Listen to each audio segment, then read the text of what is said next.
with motivational communications by the leadership. Dr. Tharoor, the BJP says look at the entire suite of actions. The Janta curfew set the stage for the national lockdown. The 9 minute 9 baje creates a sense of shared collective purpose, and therefore it brings the country together. And therefore the BJP is hoping that even you will be joining this exercise come Sunday night.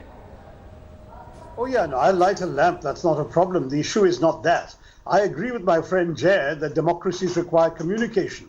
In every other democracy, the president, the prime minister is out there communicating every day to the nation what tangibly is being done about COVID and about fighting this terrible virus. We expected the prime minister to do the same thing at some point, even if halfway through this lockdown, to tell people what are we doing to ensure that our doctors get personal protective equipment. What are we doing to ensure that our nurses and staff and doctors in some hospitals aren't running greater risk of infection because of our government's inability to provide these basic things? What are we doing to import, manufacture, distribute whatever more ventilators into the ICUs? What are we doing to ensure rapid testing for people so that we can follow the WHO mantra of test, trace, isolate, treat? What are we doing at the same time about the consequences of the lockdown?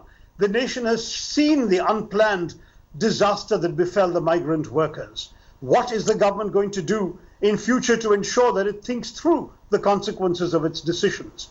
What are the factors that the Prime Minister is weighing in his mind now? What the daily wage workers? Are they going to get money in their Jan Dhan accounts? Is the PM Kisan amount going to be doubled or even more to 7,500 rupees, as we suggested? What's happening to pensioners? What's happening to the Manrega workers who have not been paid for months?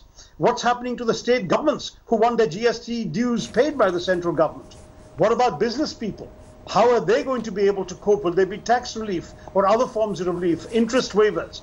These are the questions uppermost on the minds of people. Motivation is all very well. We're motivated. By and large, people have been observing the government's lockdown. There have been exceptions, and those have been reflective of failures of communication by the government. But where are the substantive issues? Is the Prime Minister going to take the nation into confidence as to what considerations will weigh in his mind as we get to the end of the 21 days? Is he going to tell the nation, I have to consider this, but I have to wait against that? I have to see, for example, whether we should have a staggered lifting of the lockdown, whether we need to extend the lockdown. What are the considerations? Why leave the people in the dark? This is the behavior of an autocracy. It is not the behavior of a democracy. In a democracy, you do communicate with people. In a democracy, you tell the people what they desire to know, what they need to know for their own safety, their own security, their own well-being. I light a lamp, but it's not going to keep me any safer, and nor is it going to illuminate very much of the thinking of the Prime Minister. Hello everyone, this is Rahul Kamal here. Hope you enjoyed this video. For the latest news and analysis, like and subscribe the India Today YouTube channel, and don't forget to press the bell icon to stay updated.